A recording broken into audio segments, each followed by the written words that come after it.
नमस्कार दोस्तों, वेदू ओड़ा ऑनलाइन स्मार्ट लर्निंग में फिर से आपका हार्दिक स्वागत है। और मैं रासबिहारी शर्मा आपको पढ़ाने जा रहा हूँ क्लास 10th का सीबीएसई टर्म 2 का जो एग्जामिनेशन होने वाला है। और ये वेदू ओड़ा की तरफ से जो आपके लिए रिवीजन सीरीज चलाई जा रही है स्पेशल टर्म 2 के लिए, उसके अंदर मैं मैथमेटिक्स के पोर्शन को मैं आपको पढ़ा रहा हूँ। ठीक है, अभी तक दोस्त आपने क्या देखा, क्वाड्रेटिक इक्वेशन मैंने फुल कवर की है। उसके अंदर मैंने सारे आपके जो थ्योरी पोर्शन है उसको मैंने कवर किया, और आपके जितने भी PYQ के इंपॉर्टेंट क्वेश्चन थे मैंने उसको डिस्कस किया है। आज दोस्त, आज जो आपका स्टार्ट होने वाला है वो है अरिथमेटिक प्रोग्रेशन AP। ठीक है, और AP जो है आपके CBSE 10th टर्म 2 में आ रही है। अभी तक आपने क्वाड्रेटिक इक्वेशन पढ़ा और आपके 5 मार्क्स आपके उसके अंदर जो भी हैं आ चुके हैं। ठीक है, अब हम लोग AP पढ़ने वाले हैं। देखते हैं दोस्त, AP के अंदर जितनी भी सारी बातें होगी वो सब मैं बताऊंगा। और पहले आपको जितनी भी सारी AP के इंपॉर्टेंट टर्म्स हैं वो सारी पहले मैं बता देता हूं। ओके दोस्त, चलो मेरे साथ बने रहो। अभी तुम क्या सीखोगे AP का जो है, अगर तुम रिवीजन कर रहे हो तो AP का तो मतलब आपको पता होगा। AP क्या है दोस्त? AP वो चीजें हैं जो AP एक प्रोग्रेशन है। प्रोग्रेशन क्या है? एक स्पेशल टाइप का सीक्वेंस है ना। तो AP एक प्रोग्रेशन है, तो AP एक स्पेशल टाइप का सीक्वेंस भी है। एक ऐसा सीक्वेंस है जिसका सक्सीडिंग टर्म जो है प्रीसीडिंग टर्म में, यानी जिसका जो प्रीसीडिंग टर्म है, अगर उसका सक्सीडिंग टर्म चाहिए तो उसमें किसी भी कांस्टेंट क्वांटिटी को ऐड करते हैं। समझ गए? सपोज आपके पास एक सीक्वेंस लिखा हुआ है या एक प्रोग्रेशन लिखा हुआ है जिसके अंदर क्या लिखा हुआ है A1, या क्या लिखा हुआ है second term A2, third term क्या लिखा हुआ है A3, फोर्थ टर्म क्या लिखा हुआ है A4 and so on, n-1 and क्या है an। ठीक है, कभी कभी T से भी डिनोट किया जाता है। टर्म को किससे डिनोट करते हैं? नंबर ऑफ टर्म्स को T से। T1 इसका मतलब फर्स्ट टर्म, T2 इसका मतलब है सेकेंड टर्म। समझ रहे हो आप बातों को? Tn का मतलब nth टर्म। an भी लिख सकते हैं, Tn भी लिख सकते हैं। दोस्त, इसको क्या बोला जाता है? इसको बोलते हैं फर्स्ट टर्म। इसको कौन सा टर्म बोला जाता है? इसको बोलते हैं फर्स्ट टर्म। समझ रहे हो? फर्स्ट टर्म बोला जाता है इसको। ऐसा मैं क्यों कह रहा हूं? क्योंकि आप इसके सफिक्स को देख सकते हैं, ये जो सबस्क्रिप्ट लगा हुआ है, तो इस यहाँ पे 1 लिखा हुआ है इसलिए फर्स्ट टर्म, यहाँ 2 लिखा हुआ है तो सेकेंड टर्म, 3 लिखा हुआ है तो थर्ड टर्म, 4 लिखा हुआ है तो फोर्थ टर्म। समझ गए बातों को? अच्छी बात है। अब मैं आपको एक बात बता रहा हूं, ये n लिखा हुआ है तो इसको क्या कहेंगे? nth term. ठीक है, आप समझ गए। अब आप देखो यार, इसके अंदर ये वाली जो बात लिखी हुई है इसको दो तरीके से लिखते हैं। इसका दो नाम होता है। क्या है? इसको कहते हैं nth टर्म, है ना। इसको क्या कहते हैं? किसी भी सीक्वेंस का nth टर्म भी बोलते हैं, या इसका दूसरा भी नाम है। वो दूसरा नाम क्या है? Last term. इसका क्या नाम है? Last term. या कभी कभी एक नाम और भी होता है जिसको हम कहते हैं जनरल टर्म। इसको क्या कहते हैं दोस्त? General term. तो ये 3 नाम अगर कहीं भी आपको लिखा हुआ दिखे तो आप समझ जाइएगा। an को आप क्या बोलते हैं? nth टर्म भी बोलते हैं, लास्ट टर्म भी बोलते हैं, जनरल टर्म भी बोलते हैं। ठीक है, और इसको क्या बोलते हैं? इसको बोलते हैं फर्स्ट टर्म, या इसको बोलते हैं बिगिनिंग टर्म। कौन सा टर्म बोलते हैं? बिगिनिंग। अब AP क्या सिखाता है? अब ये बात सुनो, अगर ये एक सीक्वेंस है, अगर हमने कहा कि ये कोई प्रोग्रेशन है, प्रोग्रेशन क्या है? एक स्पेशल टाइप का सीक्वेंस है। प्रोग्रेशन क्या है? एक स्पेशल टाइप का सीक्वेंस है जो एक डिफिनिट ऑर्डर को फॉलो करता है ना। सक्सीडिंग टर्म जो है प्रीसीडिंग टर्म के साथ या तो प्लस में हो सकता है, माइनस में हो सकता है, मल्टीप्लीकेशन में हो सकती है, डिवीजन में हो सकती है। एक डिफिनिट ऑर्डर को जो फॉलो करता है सीक्वेंस, उसको कहते हैं प्रोग्रेशन। और AP के अंदर AP एक ऐसा प्रोग्रेशन है जो एक डिफिनिट ऑर्डर को फॉलो करता है, जिसका सक्सीडिंग टर्म प्रीसीडिंग टर्म के साथ इस तरह से कनेक्टेड है कि अगर आप प्रीसीडिंग टर्म में कोई भी कांस्टेंट क्वांटिटी को ऐड करते हैं तब आपको उसका सक्सीडिंग टर्म मिलता है। सपोज अगर आपको A1 से A2 पे जाना है, A1 से किस पे जाना है? A2 पे। A2 से किस पे जाना है? A3 पे। A3 से किस पे जाना है? A4 पे। एंड सो ऑन, आपकी ये चीजें बढ़ती चली जाएगी, और ये इससे आप कहां पे आ जाएंगे? इस पे आ जाएंगे। ठीक है, बात क्या होती है दोस्त? हमने कहा कि जैसे ही प्रीसीडिंग टर्म से सक्सीडिंग टर्म पे जाते हैं तो आपको कोई कांस्टेंट क्वांटिटी को ऐड करना है। उस कांस्टेंट क्वांटिटी का नाम हमने कुछ रखा जिसका नाम हमने कहा डी। उसको हमने क्या चीज से डिनोट किया? डी। आई मीन उसके कांस्टेंट क्वांटिटी, उसमें कोई कांस्टेंट क्वांटिटी को ऐड करते हैं और उस कांस्टेंट क्वांटिटी का नाम क्या है? डी। अब अगर ये कांस्टेंट है तो मैथमेटिकली आप क्या समझते हो? कांस्टेंट का मतलब होता है जो चीजें कभी चेंज नहीं होती है ना। तो अगर आप A1 से A2 पे जा रहे हैं, A1 से किस पे जा रहे हैं? A2 पे। A1 से किस पे मूव कर रहे हैं दोस्त? A2 पे जा रहे हैं। तो हमको D को क्या करना पड़ रहा है? प्लस करना पड़ रहा है। A2 से अगर मैं A3 पे मूव कर रहा हूं तो मुझे क्या प्लस करना पड़ रहा है? D प्लस करना पड़ रहा है। यही कांस्टेंट क्वांटिटी है कि D जो है एक कांस्टेंट क्वांटिटी है कि सक्सीडिंग टर्म मुझे चाहिए, तो इसका जस्ट प्रीसीडिंग टर्म कौन सा है? A1। उसमें मैंने एक कांस्टेंट क्वांटिटी को ऐड किया जिसका नाम D है और तब मुझे ये वाली टर्म मिल गई। A2 से अगर मैं A3 पे जा रहा हूं तो हमने कांस्टेंट क्वांटिटी को ऐड किया जिसका नाम D है ना। उस कांस्टेंट क्वांटिटी को ऐड किया तो मुझे सक्सीडिंग टर्म मिल गई। समझ रहे हो बातों को? इस तरह से चीजें चलती है दोस्त। और तब हमें क्या चीजें मिलती है? हमें मिलती है जो लास्ट जो है वो है AN। उसका क्या नाम है दोस्त? AN। ये भी अगर किसी कांस्टेंट क्वांटिटी को ऐड किया गया था इसके जस्ट प्रीसीडिंग टर्म, तब आपको ये क्वांटिटी मिली है। समझ गए? तो ये मुझे क्या बताता है? ये मुझे एक बात बताती है कि अगर सक्सीडिंग टर्म और उसके जस्ट प्रीसीडिंग टर्म को अगर आप माइनस करेंगे तो आपको क्या मिलेगा? एक कांस्टेंट क्वांटिटी मिलेगी। सबसे पहला बात, डेफिनेशन आपको यही बताता है। ये कह रहा है कि सर अगर मैं A2 माइनस A1 करूंगा तो मुझे क्या मिलेगी? D मिलेगी। A3 माइनस A2 करूंगा तो भी मुझे क्या मिलेगी? D मिलेगी। अगर मैं A4 माइनस A3 करूंगा तो भी मुझे क्या मिलेगी? D मिलेगी। सिमिलरली अगर मैं सेम आपको चीजें बताऊं तो मैं कह सकता हूं कि सर AN में अगर AN माइनस 1 मैंने किया है तो मुझे क्या मिली है? जिसका नाम क्या है? D है। यही है AP। तो AP क्या बताता है? AP बताता है कि जब आप किसी भी सक्सीडिंग टर्म को, किसी सीक्वेंस के सक्सीडिंग टर्म और प्रीसीडिंग टर्म को अगर आप माइनस करते हैं, उसके जस्ट प्रीसीडिंग टर्म को माइनस करते हैं तो आपको एक कांस्टेंट क्वांटिटी मिलती है। D क्या है? इस D का नाम जो है, इसी D को क्या कहते हैं दोस्त? Common difference. इसको क्या कहते हैं दोस्त? Common difference. ठीक है, इसको बोला जाता है common difference, I mean constant quantity. तो आप चीजों को कैसे सीखे हो? जो सुनो, तो AN का अगर आपको वैल्यू चाहिए तो आप क्या लिख सकते हो? AN माइनस 1 और प्लस क्या लिखा जा सकता है? D। किसी भी AP का कोई भी टर्म चाहिए तो उसके प्रीसीडिंग टर्म में उस कांस्टेंट क्वांटिटी को ऐड कर दो।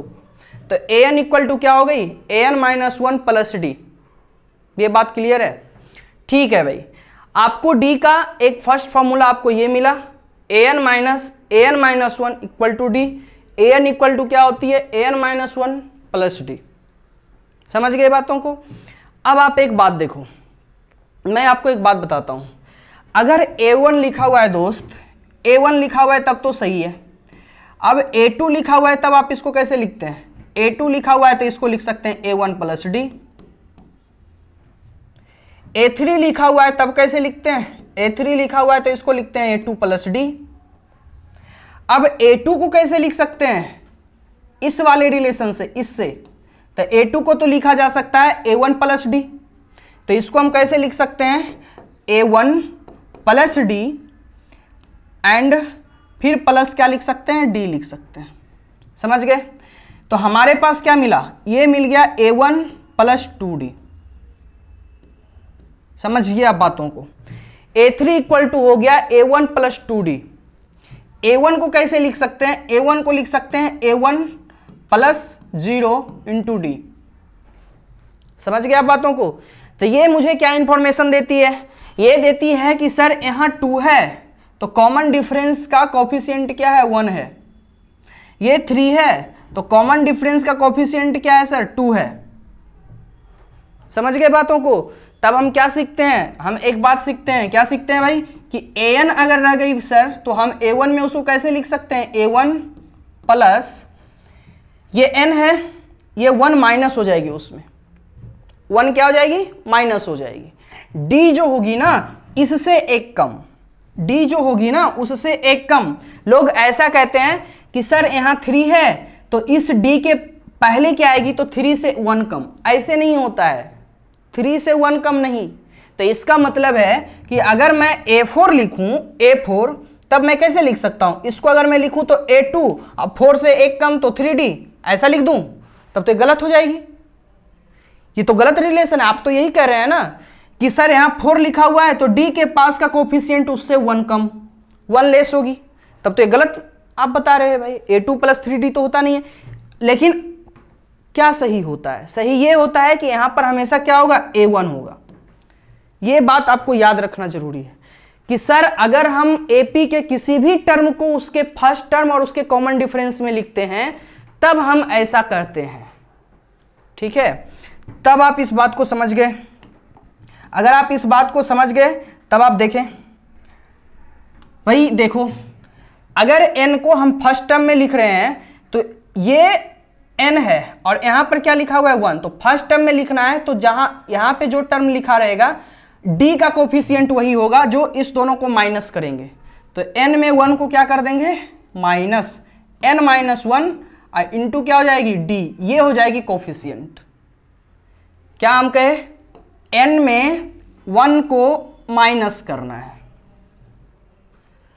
और इस तरह से आप किसी भी टर्म को किसी भी टर्म में लिख सकते हैं। और इसको क्या कहते हैं, इसको कहते हैं जनरल टर्म। इसको कौन सा टर्म कहते हैं, इसको जनरल टर्म कहते हैं। कि एक AP है उसका अगर आपको जनरल टर्म लिखना है तो उस AP का जनरल टर्म क्या होता है, a1 plus n minus 1 into d। n क्या बताती है, नंबर ऑफ टर्म्स। n क्या होती है, n होती है नंबर ऑफ टर्म्स। आप एक बात को याद रखना, इसको कहते हैं नंबर ऑफ टर्म्स। समझ गए आप बातों को, n क्या होती है, नंबर ऑफ टर्म्स होती है, ठीक है। आप यहां से एक रिलेशन और ला सकते हैं। इससे ये क्या क्या चीज देती है, अगर किसी भी AP का आपको nth टर्म लिखना है, ये फॉर्मूला आप कब यूज करेंगे, जब आपको an की वैल्यू फाइंड करना हो और आपको a1 पता है एंड क्या पता है, कॉमन डिफरेंस पता है। ये 3 चीज आपको, अगर 2 चीज आपको पता है, किसी AP का फर्स्ट टर्म आपको पता है और किसी AP का कॉमन डिफरेंस पता है, तब आप उस AP के nth टर्म को आप फाइंड आउट करने के लिए किस फॉर्मूला का यूज करेंगे, इसका यूज करेंगे। और ये 3 चीज का वैल्यू आपको दे सकता है ये फॉर्मूला। अगर किसी AP का कॉमन डिफरेंस चाहिए, अगर लास्ट टर्म और फर्स्ट टर्म पता है तो कॉमन डिफरेंस इजिली इस फॉर्मूला से निकल जाएगा। आपको फर्स्ट टर्म आपको फाइंड करना है, nth टर्म दे के रखा है, कॉमन डिफरेंस दे के रखा है, यही फॉर्मूला यूज कर देना है, ठीक है। अगर d की वैल्यू करनी है तो लास्ट टर्म जो होगा, लास्ट टर्म में फर्स्ट टर्म को आप माइनस करेंगे, किसी AP के लास्ट टर्म में फर्स्ट टर्म को आप क्या करेंगे, माइनस, और जो भी नंबर ऑफ टर्म्स होगा उससे एक कम से आप डिवाइड कर देंगे, ठीक है। d की वैल्यू क्या होगी, an माइनस a1 और बाय क्या होगी, n माइनस 1। तो ये बात आप याद रखेंगे, ठीक है। आप n की वैल्यू अगर आपको चाहिए तब आप क्या करोगे, d क्या कभी 0 हो सकती है, हाँ हो सकती है, जब AP क्या हो, कांस्टेंट, एक ही टर्म बार बार आ रहा है। तो d कांस्टेंट नहीं है तब ये काम कर सकते हैं। I mean, अगर n की वैल्यू आपको चाहिए तब आप कौन सी फॉर्मूला यूज करेंगे, यही यूज करेंगे भाई, an माइनस a1 और बाय क्या हो जाएगी, d, बट इसके अंदर एक चीज क्या हो जाएगी, प्लस 1। तो n क्या बता देगा आपको, नंबर ऑफ टर्म्स। लेकिन नंबर ऑफ टर्म्स कब बताएगा, जब उस AP का आपको क्या क्या पता है, उस AP का लास्ट टर्म पता है, फर्स्ट टर्म पता है, कॉमन डिफरेंस पता है। कॉमन डिफरेंस की वैल्यू यहां कभी भी 0 नहीं होनी चाहिए, ये बात आप ध्यान रखेंगे। कॉमन डिफरेंस की वैल्यू कभी भी क्या नहीं होनी चाहिए, 0। तो d नॉट इक्वल टू 0 है ना दोस्त, d की वैल्यू कभी भी 0 नहीं होनी चाहिए, तब n की वैल्यू आप ये यूज कर सकते हो an minus a1 by d plus 1, ठीक है।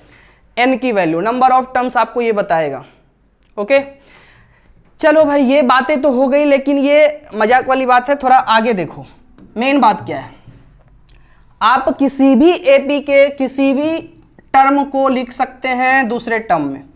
कहने का क्या मतलब है, अगर किसी एपी का nth टर्म आपको लिखना है और mth टर्म में लिखना है तो कैसे लिखते हैं, am प्लस इस n में ये वाली जो n है ये m को उसमें माइनस कर देंगे, I mean n minus m, और इनटू क्या होती है d।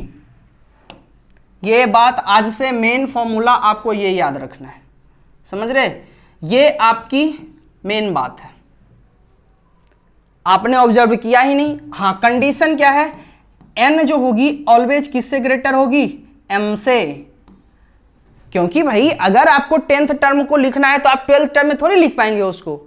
10th टर्म को हम कितने टर्म तक लिख पाएंगे, फर्स्ट टर्म से लेकर 9th टर्म तक। आई मीन अगर सोचो जैसे an को लिखना है और हमको फर्स्ट टर्म में लिखना है, हमने m की वैल्यू 1 रखी, तो देखो m की वैल्यू 1 रखने पे क्या हो रहा है, a1 plus n minus m की वैल्यू क्या है 1, इंटू क्या होती है d। देखे आ गई, यही तो अभी आपने सीखा कि किसी एपी का nth टर्म उसके फर्स्ट टर्म में कैसे लिखा जा सकता है, a1 plus n minus 1 into D. सोचो अगर an को लिखना है और उसको अगर सेकेंड टर्म में लिखना है तो कैसे लिखेंगे, सेकेंड टर्म में कैसे लिखेंगे, तो m की वैल्यू इस बार क्या पुट कर देंगे 2, तो a2 plus n minus 2 into क्या हो जाएगी d हो जाएगी। हमारे लिए कितना आसान है। अगर सोचो अगर हमें किसी एपी के 15th टर्म को लिखना है, किस में लिखना है भाई, अगर हम इसको लिखना चाहे 7th टर्म में, किस में लिखना चाह रहे हैं 7th में, तो हम कहते हैं कि सर m की वैल्यू 7 है एंड n की वैल्यू कितनी हो गई 15, तो a7 प्लस 15 में इस 7 को माइनस करेंगे कितना हो जाएगा 8, तो 8 इंटू क्या हो जाएगी d। तो a15 को कैसे लिख सकते हैं, a7 प्लस 8d। ये बात क्लियर है, समझ गए बातों को। तो ये है एपी के जनरल टर्म का मेन फॉर्मूला, ठीक है। आपको अब नेक्स्ट बात बताता हूं। नेक्स्ट देखो क्या है, आपको जो है एक बात ये याद रखनी है कि किसी भी एपी का शॉर्टकट तरीका भी नहीं बताऊंगा। आपने ये चीज सीख लिया, अब मैं आपको जो बता रहा हूं वो सीखो। किसी एपी का जनरल टर्म के बारे में हमने सीखा कि उसका इस एपी का जनरल टर्म क्या हो सकता है। अब मैं सीखूंगा कि किसी एपी का सीरीज, एक बात मैं बताता हूं कि अब एपी के अंदर अब सीरीज भी तो आएगी ना भाई। अब सीरीज के बारे में आपने क्या पढ़ा, सीरीज वो चीज होती है जब कोई भी टर्म्स को हम सम कर देते हैं, है ना।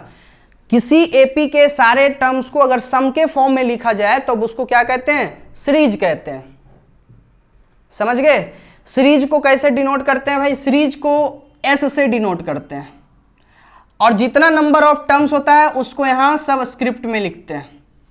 ये n क्या बताता है, n बताती है आपको, n शो करती है कि n टर्म्स का आपने सम किया। सपोज एक एपी है, उसका फर्स्ट टर्म ये है, सेकेंड टर्म ये है, थर्ड टर्म ये है, और सबको सिर्फ प्लस के फॉर्म में आपने लिख दिया, तब हम इसको अब क्या कहेंगे, अरिथमेटिक सीरीज कहेंगे। किसी एपी के सारे टर्म को हमने प्लस के फॉर्म में लिखा, तब हम इसको कहेंगे अरिथमेटिक सीरीज, समझ गए। और कितने टर्म्स हैं इसके अंदर, n टर्म्स हैं, तब हम कहेंगे कि सर n टर्म्स है तो इसको हम किससे डिनोट करेंगे, Sn से डिनोट करेंगे, समझ गए। किससे डिनोट करेंगे, Sn से डिनोट करेंगे, ठीक है। अच्छा एक बात बताओ, ये आप समझ गए Sn का मतलब, Sn क्या होता है, नंबर ऑफ n टर्म्स का जो सम को शो करता है उसको क्या कहते हैं, Sn कहते हैं। a1 plus a2 plus a3 plus an minus 1 plus an, उसको क्या चीज से डिनोट कर रहा हूं मैं, Sn से। n टर्म्स का सम ये बताता है, सम ऑफ nth टर्म्स, इसको क्या कहते हैं? इसको कहते हैं सम ऑफ n टर्म्स। ठीक है, n टर्म्स के सम को हम क्या चीज से डिनोट करते हैं? Sn से डिनोट करते हैं। m टर्म्स के सम को क्या चीज से डिनोट करेंगे? Sm से डिनोट करेंगे। यहां पे m आ जाएगी।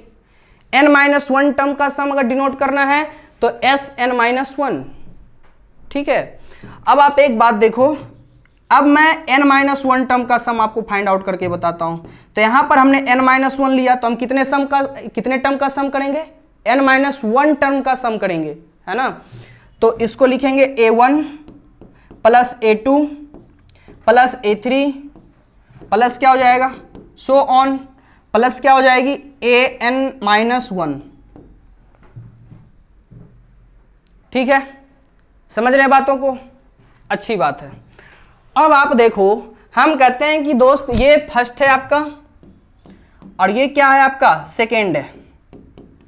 हम कहते हैं कि दोनों को माइनस कर देते हैं। तो अगर हम 1 माइनस 2 करें, 1 में 2 को माइनस कर दें, तो LHS को LHS से एंड RHS को RHS से, तो ये Sn में Sn-1 को आप माइनस करो तो इधर क्या हो जाएगी? इधर हो जाएगी Sn माइनस Sn-1। ठीक है, इक्वल टू क्या हो जाएगी? A1 माइनस हो जाएगी तो कैंसिल आउट, A2 A3 ये सारी कैंसिल आउट हो जाएगी, है ना। An-1 कैंसिल आउट, सारे के सारे कैंसिल आउट। आपके पास इधर क्या बचेंगे? An बच जाएंगे। तो यहां पर क्या हो जाएगी? An, है ना दोस्त।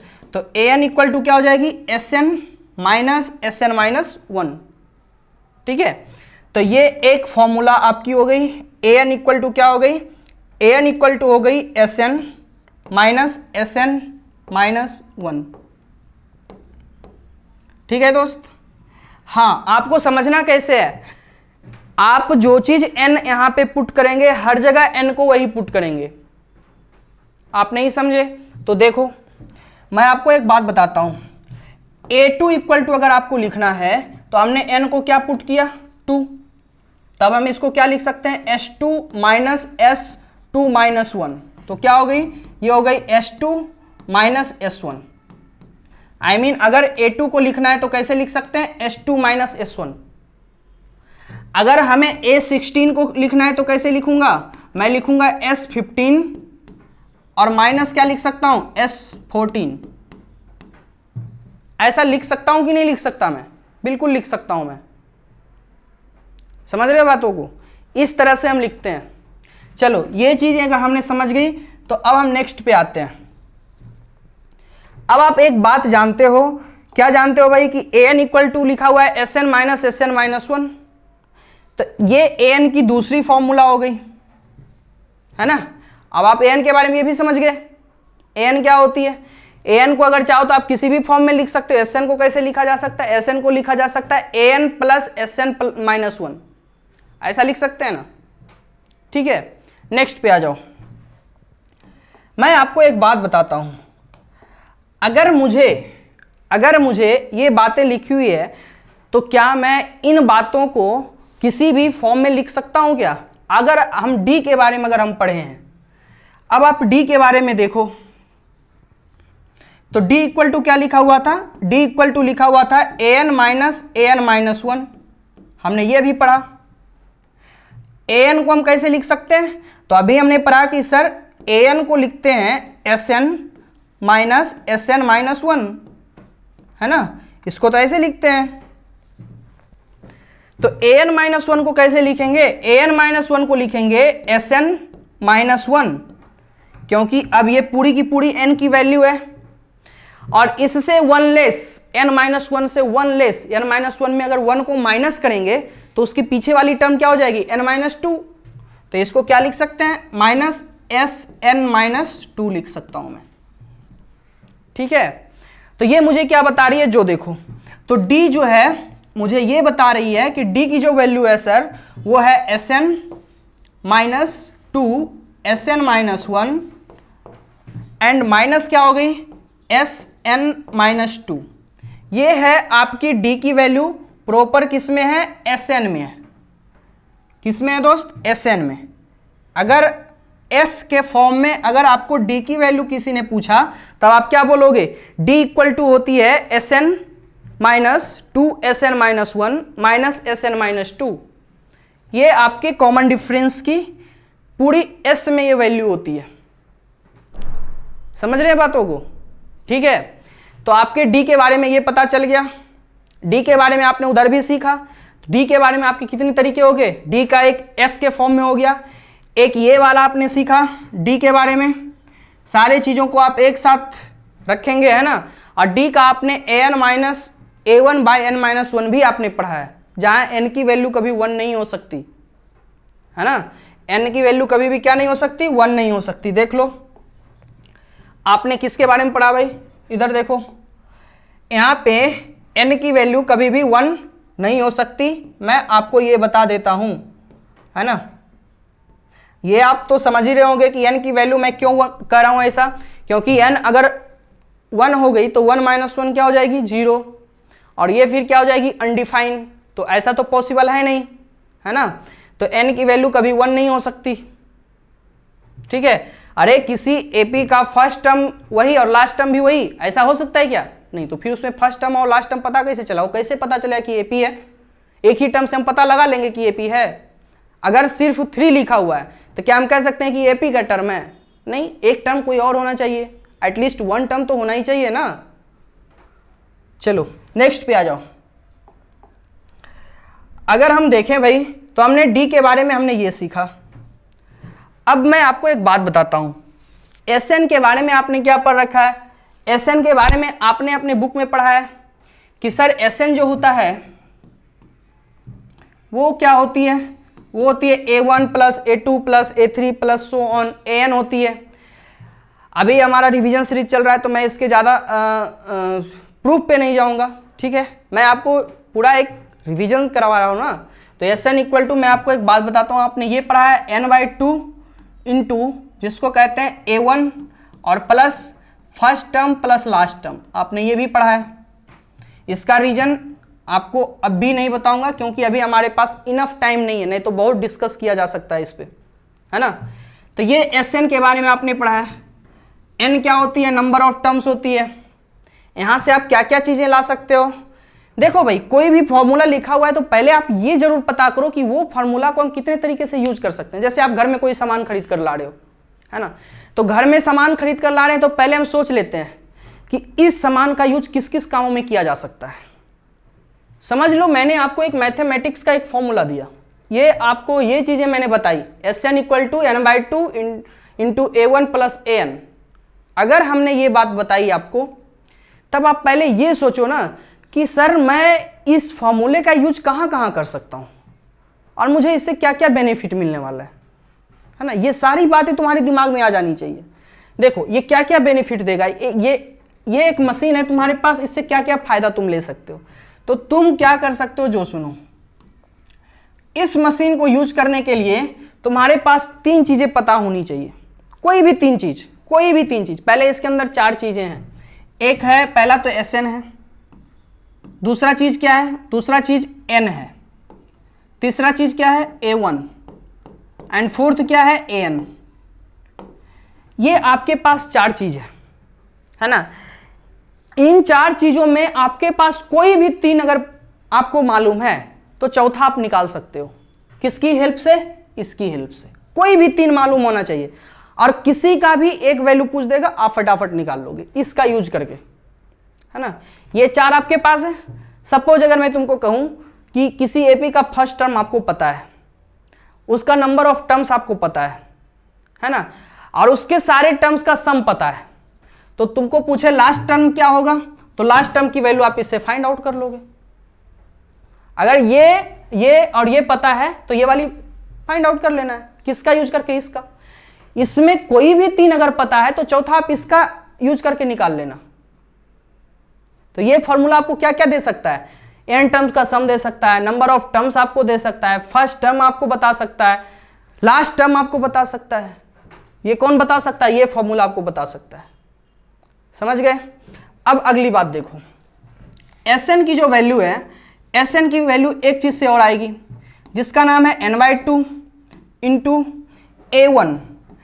an को अगर हम A1 में लिखे तो क्या लिख सकते हैं, A1 प्लस n-1 और इंटू क्या लिख सकता हूं मैं, d लिख सकता हूं। ये बात तो क्लियर है। Sn की वैल्यू क्या हो जाएगी, Sn की वैल्यू हो गई n/2 into 2A1 plus n-1 और इंटू क्या हो जाएगी सर, d हो जाएगी। ये Sn की एक फॉर्मूला है। अब इससे तुम क्या क्या यूज ले सकते हो, जो सुनो, ये तुमको क्या क्या फायदा दे सकता है। ये फॉर्मूला तुमको पहले Sn की वैल्यू तो देगा ही, है ना, n की वैल्यू देगा ही, A1 की वैल्यू देगा ही, एंड एक जो वैल्यू देगी वो d की वैल्यू देगी। किसका वैल्यू देगा, d का। इस फॉर्मूला की हेल्प से आप ये 4 वैल्यू फाइंड आउट कर सकते हो।